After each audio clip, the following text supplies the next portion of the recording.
Bon printemps! Bon printemps, il n'y a plus de neige! C'est le fun! Beau printemps. Puis là, c'est déjà la période pour commencer à préparer ses jardins. Ben oui, on commence à penser au jardin, on commence à le planifier. Puis ici, au jardin communautaire de Passepébiac, ben il nous reste de l'espace. Il nous reste de l'espace. Fait que si jamais vous voulez avoir un jardin, ben appelez-nous. C'est quoi l'aide que vous offrez au juste? Bien, les jardins communautaires sont affiliés avec le collectif alimentaire. Ça veut dire les gens qui ont une parcelle ici ou un bac comme celui-là au jardin communautaire, bien, ils ont accès à un espace pour pouvoir cultiver. Ils ont tous les outils. Les gens qui sont à faible revenu, bien, on peut aussi même fournir des semences, des petits plants puis du compost. Donc, qu'il n'y ait pas de coût à avoir un jardin, parce qu'un jardin, c'est pour se nourrir. Fait que c'est le fun que quelque chose. Puis moi, ben en tant que spécialiste en agriculture biologique, ben je suis là. Je suis disponible. J'ai 2 blocs par semaine que je suis disponible. Je suis au jardin. Donc, si vous avez besoin d'aide, vous connaissez rien en agriculture, ben moi, je suis là pour vous accompagner, là, aussi. C'est quoi la première étape? La première étape, rêver. Rêver de son jardin. Qu'est-ce qu'on mange? Analyser qu'est-ce qu'on mange. Puis après ça, dire, bon, ben OK, c'est quoi mon besoin?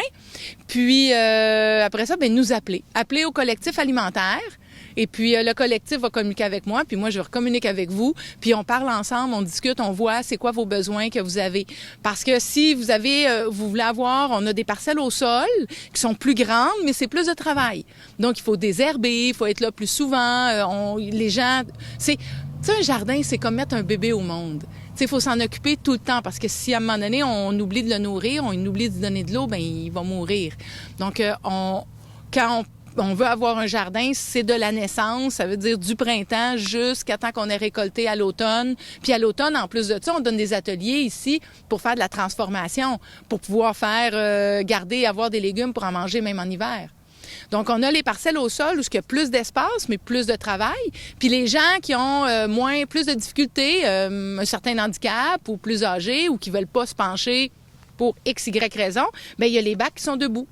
Donc, on peut cultiver debout. Puis, c'est juste un petit peu plus d'arrosage parce que, bon, il y a moins de terre, donc on arrose plus souvent. Mais moi, j'ai plein de trucs aussi à partager par rapport à ça pour que ce soit plus facile, là, que le travail soit plus facile puis qu'il y ait moins d'ouvrage à faire. Je suis un petit peu l'équivalent féminin du jardinier paresseux, là. J'ai plein de trucs. C'est-tu tous les légumes qui peuvent se faire pousser dans des bacs? Oui, pas mal toutes. Pas mal toutes. On peut faire même des haricots grimpants qu'on va laisser tomber sur le bord. Ça fait une belle chevelure au bac. On peut mettre des concombres qu'on laisse aussi descendre pour prendre moins d'espace dans le bac. Les courges, tu sais, il y a de la place au sol. Fait qu'aller courir, mais ils vont manger à l'intérieur du bac. Les tomates, on peut tout mettre dans un bac. C'est juste qu'on en met moins. Fait que dans un bac, si je veux avoir une courge, si je veux avoir des courges, des tomates, des haricots, bien, je vais peut-être avoir une courge, une tomate, 4-5 haricots. Ça veut dire que les quantités sont beaucoup plus petites parce que le bac est plus petit. Mais on peut avoir quelqu'un qui veut avoir 2 bacs, il peut avoir 2 bacs aussi. Là. J'en ai quelques-uns de libres là, encore. Là.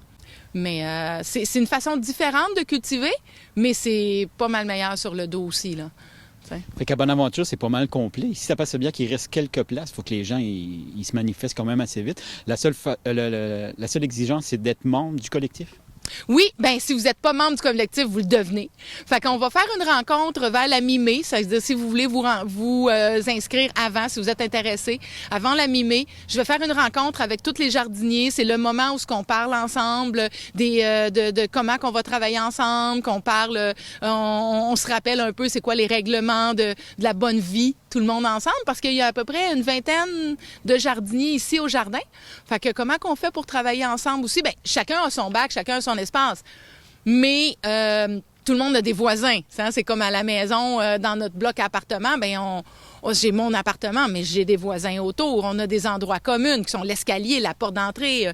Donc, c'est dans le jardin, c'est la même chose. Fait comment qu'on peut travailler ensemble? Et puis, il y a aussi à la rencontre qu'on va faire ensemble, on va devenir, si vous n'êtes pas membre, bien, vous devenez membre. On prend de l'information pour les statistiques du collectif. Et puis, après ça, bien, la saison est partie. Ben, bon jardinage. Ben merci beaucoup. Bon été. Et puis, mangez bien de vos bons légumes.